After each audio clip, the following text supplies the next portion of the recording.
All right, what's up, college football fans, quarterback fans? Welcome to another QB Spotlight video.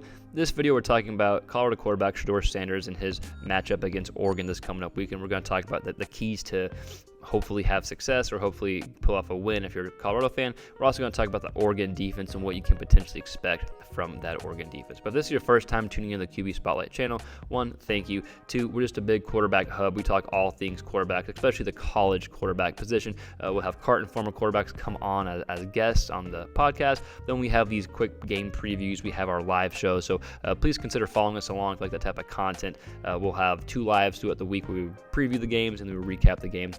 Anything related to the quarterback position is all fair game here. Again, we're just talking about the quarterback perspective side of things. So when we do these quick game previews, we're not going to necessarily dive into every position. We just want to talk about factors that relate to the quarterback position, which can arguably be a lot, right?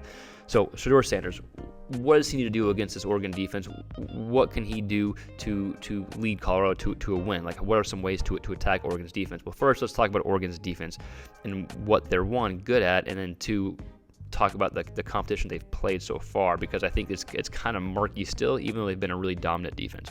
So they've only played Hawaii, Texas Tech, and I think Portland State, right, the FCS school, the first game of the year. So Texas Tech's been their main opponent, or if you will, their toughest test, their toughest opponent.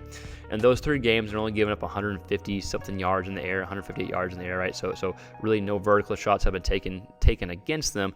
Texas Tech was able to throw, I don't have the exact number, but 200-something yards against them, and their quarterback actually ran for over 100 against Oregon. And Texas Tech was actually in a really good position to win that game. It was really, really close. Oregon was able to, I think it was 31-30, and Tech was driving, and then either interception or a fumble, and Oregon was able to take that back for a touchdown and win 38-30. But really close game, and Tech had their opportunities. Tech had 3 interceptions, or Tech threw for 3 interceptions against Oregon's defense. Now, one of those picks was at the very end, like a Hail Mary type throw, I believe. But still, Oregon's defense was able to have a pretty good game against Tech, but Tech still was able to move the ball. Tech was able to show that, hey, just because they dominated Portland State doesn't mean they can dominate this type of competition, right?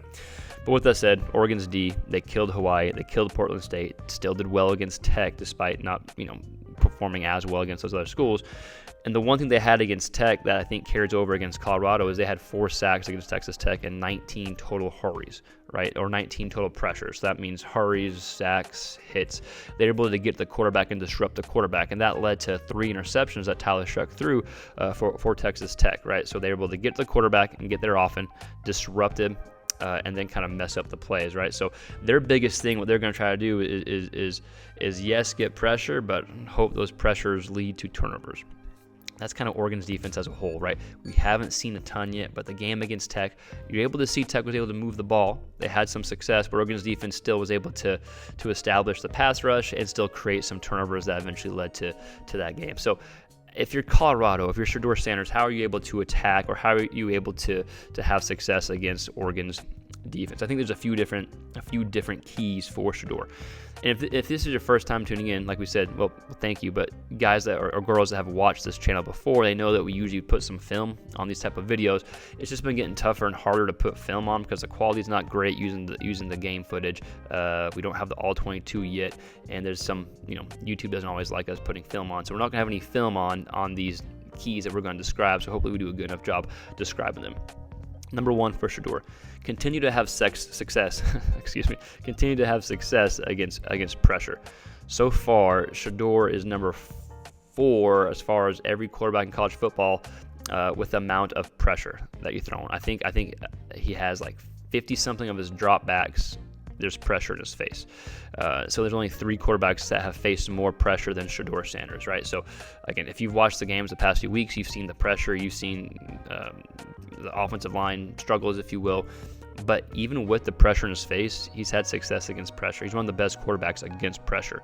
Of the throws that he's had against pressure, he's 21 of 35 for 340, 3 touchdowns, and 9.7 yards per attempt. So meaning when the pressure is coming, or when there's pressure in his face, right? Not the blitz, but pressure in his face, because you can blitz and not get pressure. So when there's pressure in his face, he's not just dinking and dunking. He's able to hit some big shots. He's able to push the ball downfield still. He's able to have some success. And he does have his interception was against pressure, right? Which kind of makes sense. It was against Colorado State. He kind of got hit and the ball flew up. But continue to be good against pressure, because even if the offensive line is improved, even if you don't have as much pressure as you had the past few games, I still think Oregon's going to find a way to get pressure. So if you're Shedeur Sanders, you want to continue to have success against pressure. That can hopefully slow down the pass rush, or slow down the type of stunts that the defensive line are doing, right? Because if you're Oregon, you're going to try to just send 4.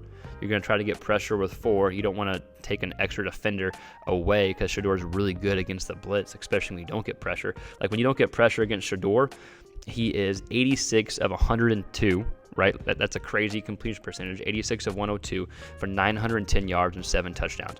Now, that may sound like an obvious statement, like, oh my gosh, of course, whenever he's kept clean, he's going to be successful. That's not always the case for quarterbacks. Sometimes quarterbacks are better against the blitz than they are whenever they're just sitting back and throwing.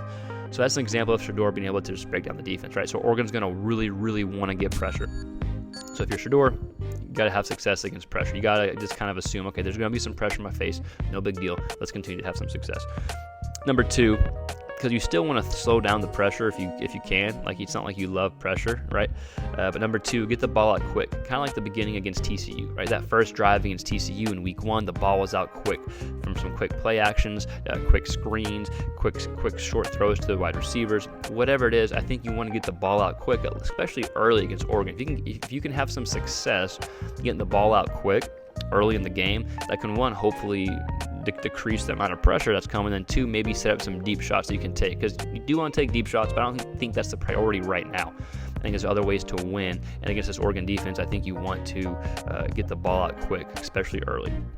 And number 3, yeah, we want to try to get the ball out quick against Oregon. Yeah, we want to play or face, we want to be able to continue to have success against pressure, but then we also want to be able to attack pressure in a way Shedeur can, and that's buying time with his legs. That's moving around the pocket and delivering balls because of the ability to move around the pocket and buy times, right? Let the play develop. You saw that a lot against Nebraska, and you saw it against Colorado State, especially towards the end of the game when he was able to kind of buy time, especially the game-winning touchdown against Colorado State, or the game-tying touchdown, against Colorado State, where he's able to move in the pocket, kind of buy time, backpedaling towards the sideline, then deliver a strike for a touchdown, right? So another way to kind of reduce the amount of pressure is buying time with your legs to set up the throw.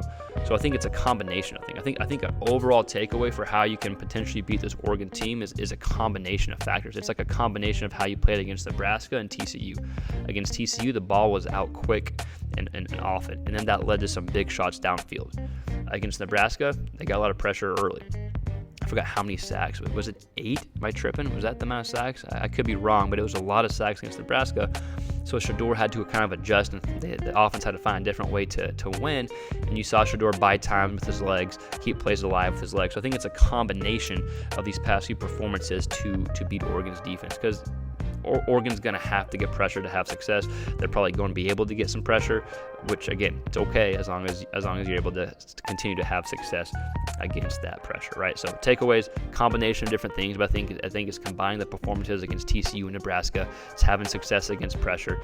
Oregon's defense is not going to want Shedeur to just sit back and be able to pick them apart, right? But Colorado fans and just Oregon fans or college football fans in general, let me know your thoughts below. What do you think the keys are for Shedeur and for the offense? Again, there's so many other factors. Can the run game get going? What's Colorado's defense going to do? What's Oregon's offense going to do, right? There's so many factors we didn't touch on, but again, this video is just over Shedeur Sanders, just over what we think his keys are to success. But feel free in the comments below to let us know the other keys or stuff we did, or stuff we missed, or just other type of plays you want to see from Shedeur against Oregon. And if you like this video, again, please consider subscribing and liking. It really does help the channel grow. But yeah, thanks for tuning in. We'll see you next time. Peace.